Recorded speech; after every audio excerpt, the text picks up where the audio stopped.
The Strange Dr. Weird.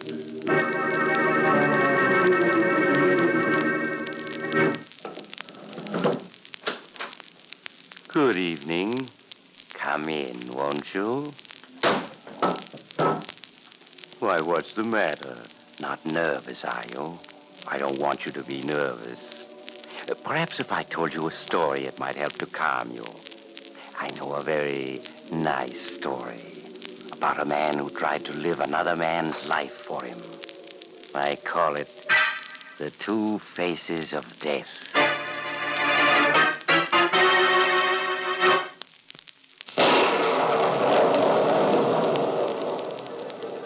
And now for my story, The Two Faces of Death.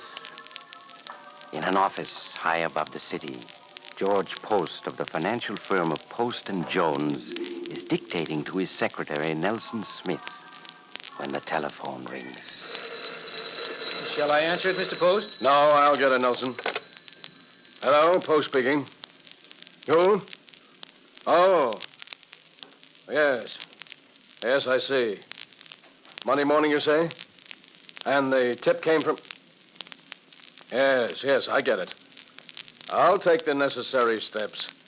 Goodbye. Nelson, where are you going? I was going to the washroom, Mr. Post. Come back here. Yes, sir. Nelson, that phone call was from a friend of mine. He says the authorities are going to investigate the firm's books Monday morning. They got a tip that we're indulging in phony stock deals. And that tip came from you. No, Mr. Post, it wasn't me. You turned us in, Nelson. Please, Mr. Post, I don't know what you're talking about. What are you doing with that paper knife? I'm just going to teach you a little lesson. No, stay away from me, stay... That, Nelson, is how a stool pigeon always winds up. Dead. Is there anything wrong, George? I thought Good Lord, what have you done? Listen, Waller. Nelson tipped off the feds that our stock deals have been phonies. We've got to clear out. I had to kill Nelson or he'd have had the cops right after us. Yes, but murder... Don't worry, I have a plan. We'll hide Nelson's body in the closet. This is Friday. It won't be found till Monday. But then what? All right, you'll see. Right now, we're going to drive up to my lodge in the mountains. I have a new lodge keeper up there named Tony Amato. And Tony's going to surprise you, Walter. He's going to surprise you very much.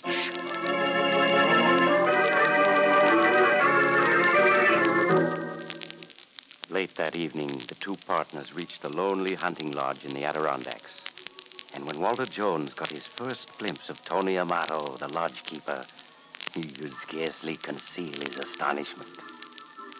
George Post gave Tony orders to prepare dinner. Just whip up anything you've got, Tony. We're starved. Yes, Mr. Post. I'll have something ready in half an hour. Good. We'll wash up meanwhile. Right, Mr. Post. Great gosh, George. Is that the surprise? Mm-hmm. Why, he looks just like you. He could be your twin brother. That's the surprise, Walter. You know, fate works in funny ways. I was driving back from Chicago last winter when I picked up a hitchhiker, Tony. He was broke and desperate. He confessed to me the police wanted him for petty larceny. When I offered him this job as lodge keeper, he was so grateful he almost cried. I see. Both Tony and I recognized that we looked alike. He thought I was helping him because of that. Actually, I figured I might need a fall guy sometime soon, and he'd be it. Now the time is here. Right. Suppose the police raid this lodge and find Tony Amato dead wearing my clothes. Beside him, there's a note confessing everything. What'll it look like, huh? Suicide, of course.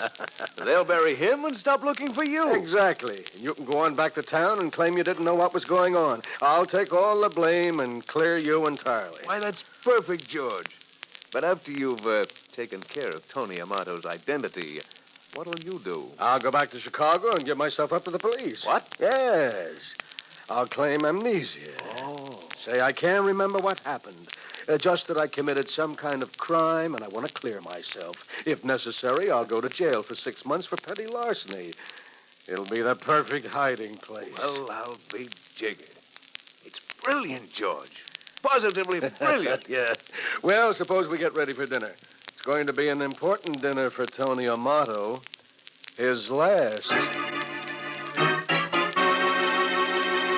If George spends a few months in jail, we can certainly spend a few seconds on an important detail or two. Details can be important, you know. In hats, for example. Such details as these. How wide is the brim? Is the edge evenly stitched? Is the hat band distinctive? And does the shade harmonize with the rest of the hat? If the size label says 7 1/4, is it exactly 7 1/4 or more like 7 3/8? Gentlemen, these may seem like small details, but add them up and you have the difference between an ordinary hat and one that really looks right on you. The makers of Adam hats know this well. They take especial care in the fashioning of every detail in their long line of smart hats. It's this sort of style testing that assures you of correct hat styling when you buy an Adam. Now, Dr. Weird.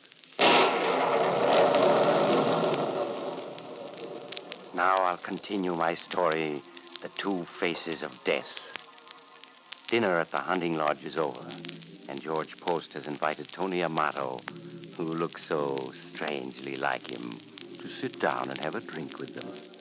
Tony is almost pathetically grateful to his employer. Gee, Mr. Post, I don't know what I'd have done if you hadn't picked me up that day.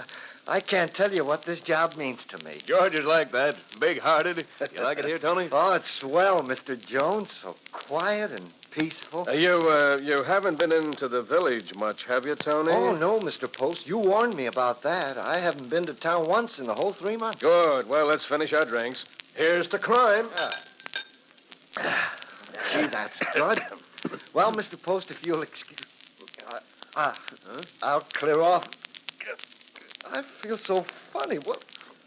What's wrong with me? You're dying, Tony, that's all. Dying? Yes, there's poison in that drink. You see, Tony, I need your life. You're going to die and become me. I'm going to live and become you.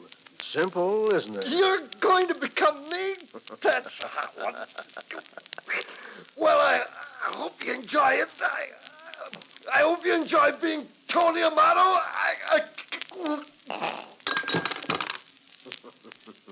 Well, he's gone. Very nicely done, George. Yes, I think so. In a moment, you'll join him, Walter. I'll join him. What do you say? Just that I poisoned your drink, too. You poisoned my drink? Yes, you don't think I could leave you alive to double-cross me for the money we've got hidden away, do you? I was going to double-cross you, George. But you beat me to it. You're clever, George. Very clever. Someday, you'll be too clever. Someday.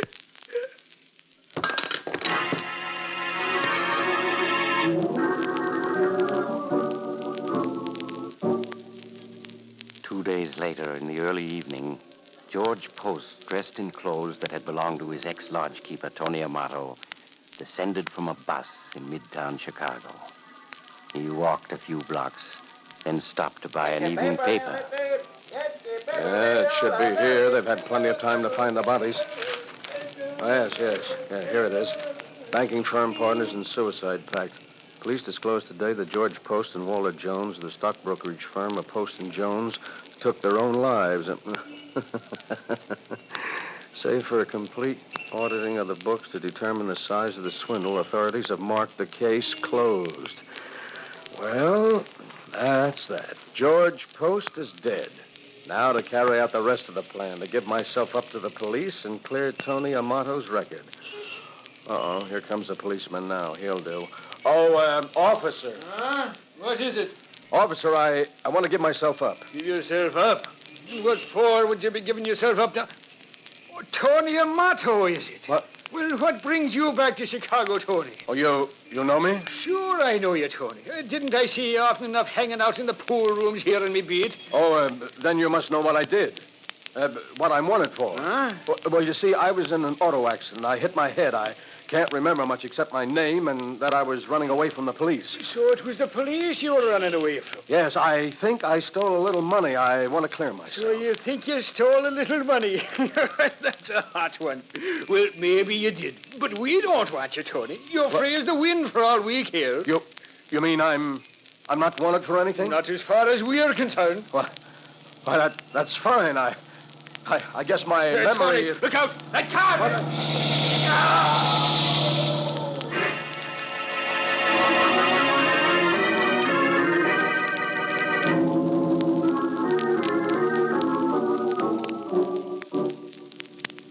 Well, here he is, Inspector.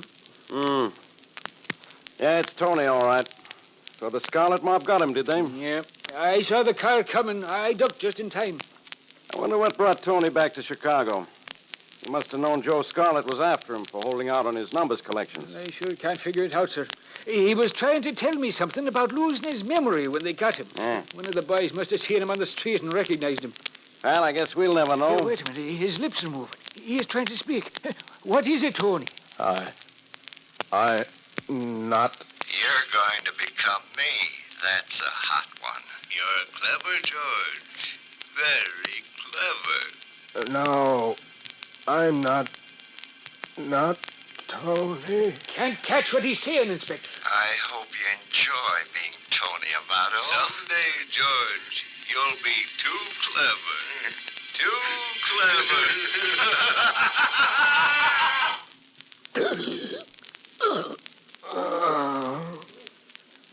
He's dead, Inspector. Tony is dead.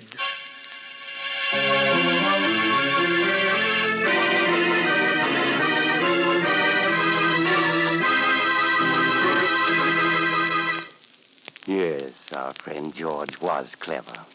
But when you try to live somebody else's life, you can never be sure what you're letting yourself in for, can you? That's why it's always best just to be yourself. So if you ever meet somebody who looks exactly like you, don't let yourself be tempted to try what George did. I knew a man once who thought he could... Oh, you have to go now. Perhaps you'll drop in again soon. Just look for the house on the other side of the cemetery. The house of Dr. Weird.